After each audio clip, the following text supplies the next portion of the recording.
इससे छत्तीसगढ़ में सरकार के आर्थिक बदहाली की स्थिति को दिखा रही है। ये हम लोग लगातार बोल रहे हैं कि सरकार केवल कर्जा ले रही है और कर्जे के ऊपर अब कर्जा चुकाने के लिए कर्जा ले रही है। इस प्रकार के आखिर बैंक को कार्रवाई करने की क्या जरूरत पड़ी?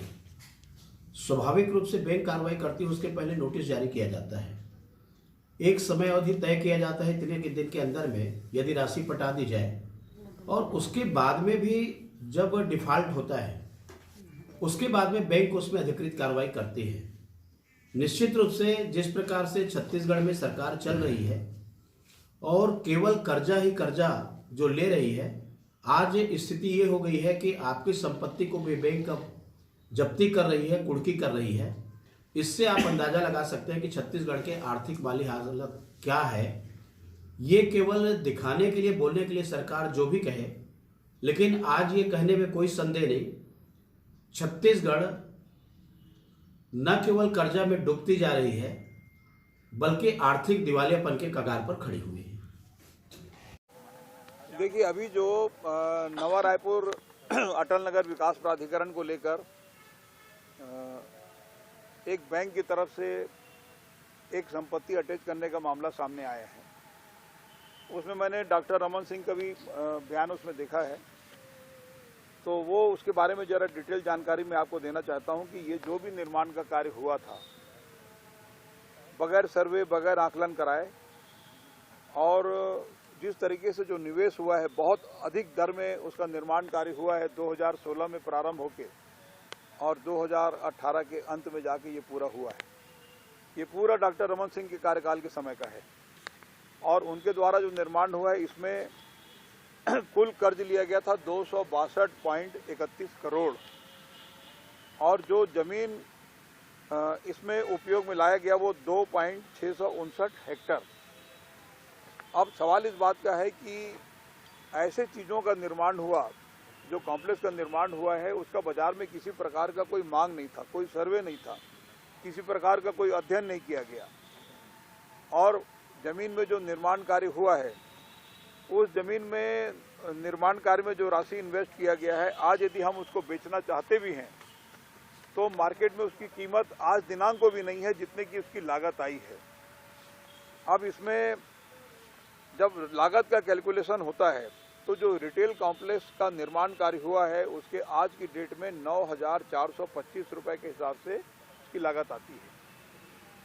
शहरी क्षेत्रों में, पंडरी में, जो भी देवेंद्र नगर में, पंडरी में जितने भी कॉम्प्लेक्स का निर्माण हुआ है और जो मार्केट में विक्रय के लिए है, यदि उससे आकलन किया जाए तो नवा रायपुर विकास प्राधिकरण में आज भी जो कीमत निर्धारित है वो उससे भी अधिक है, और इस कारण वो उसका विक्रय नहीं हो पा रहा है।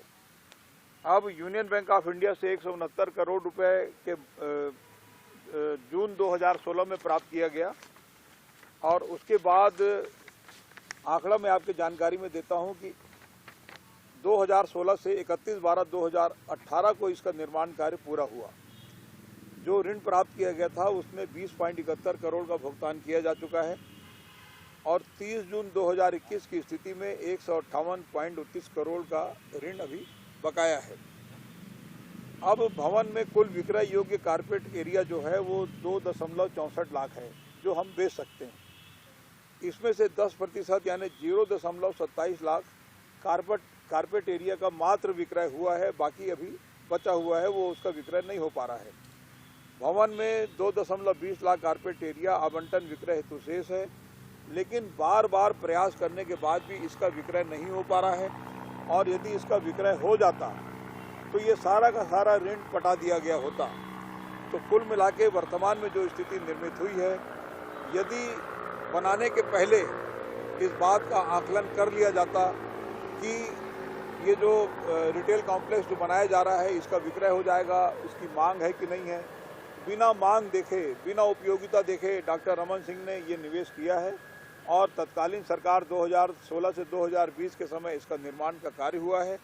बार बार प्रयास के बाद भी 10% से अधिक ये विक्रय नहीं हो पा रहा है। आज भी यदि ये विक्रय हो जाए तो ये पूरा का पूरा एक पर्टिकुलर कॉम्प्लेक्स जो है इसका पूरा कर्ज भी पड़ जाएगा, लेकिन गलत निवेश के कारण ये स्थिति निर्मित हुई है, इसका ऋण नहीं पड़ पाया है, जिसके लिए पूरी तरीके से डॉक्टर रमन सिंह और भारतीय जनता पार्टी की सरकार जिम्मेदार है। लेकिन यूनियन बैंक ने पहले सरकार प्रयास नहीं करी कि इसको रोका जाए। ठीक है, बीजेपी शासनकाल में ये चीज हुआ था, लेकिन सरकार आपकी है। ठीक है, यूनियन बैंक ने जो प्रकाशित किया था, तो सवाल इस बात का है कि वो निवेश ऐसे स्थान पर है जो बिक ही नहीं रहा है। अनेक बार प्रयास हो चुका है। तो यदि मान लो बैंक की तरफ से कोई इस तरीके का आम सूचना जारी हुआ तो बेचकर ही तो पैसा दिया जाएगा। तो वो पर्टिकुलर चीज बिक ही नहीं रही है, क्योंकि वो निवेश गलत ढंग से हो गया है। अब क्या रास्ता बचा है? क्या ये संपत्ति अब माना जाए अपने हाथ से निकल गई? नहीं, संपत्ति तो पास में ही रहेगी। वो तो खाली ये है कि उसको विक्रय नहीं कर सकते, इसी प्रकार का है। तो आगे भी हम लोग प्रयास करेंगे कि उसका विक्रय हो जाए और जल्दी से जल्दी ये ऋण पड़ जाए। बहुत सारे सरकारी दफ्तर नया रायपुर शिफ्ट किए गए, तो क्या सरकारी विभागों को दे सकते हैं? क्या दे सकते हैं? नहीं, यदि सरकारी, सवाल इस बात का है कि ये जो है रिटेल कॉम्प्लेक्स है, ये सरकारी विभाग के लायक नहीं है। इसको विक्रय करके ही देना पड़ेगा और हम लोग का प्रयास चल रहा है कि इसको विक्रय किया जाए। कुल मिला के आज का प्रेस कॉन्फ्रेंस का मकसद केवल ये था कि आरोप लगाने वाले खुद ये गलती कर चुके हैं और जिसके कारण ये स्थिति निर्मित हुई। ठीक है, धन्यवाद। कॉपी